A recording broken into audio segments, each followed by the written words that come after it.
ఏడేడు సంద్రాల్లో మాయమ్మ తానమాడడానికి మాయమ్మ తానమాడడానికి అమ్మూలే మాయమ్మ మాయమ్మ చింతల పోలమ్మ మాయమ్మ చింతల పోలమ్మ సలంగమము చూడే మాయమ్మ చింతల పోలమ్మ మాయమ్మ చింతల పోలమ్మ మాయమ్మ చింతల పోలమ్మ.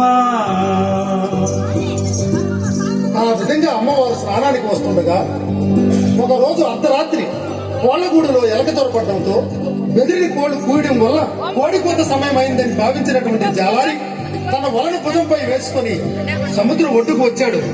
ఎదురుగా వస్తున్నటువంటి అమ్మవారిని చూసిన జాలారి ఎవరి అందగత్తే, ఇంత అందం జీవితంలో ఎప్పుడూ చూడలేదు, ఈ పిల్లను పొందకపోతే జీవితమే వ్యర్థమని భావించి జాలారి అమ్మవారికి ఎదురుగా వెళ్లి ఎవరు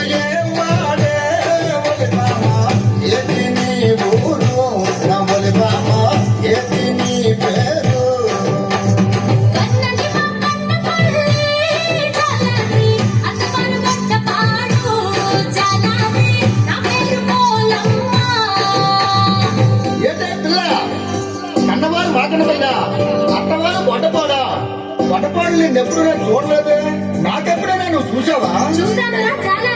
చూసావా? ఎక్కడ చూసావే? మొన్న అమ్మవారి గుడికి వచ్చావు కదరా, వచ్చి అమ్మవారి మొక్కుకున్న నత్తులు చూస్తున్నావు కదా,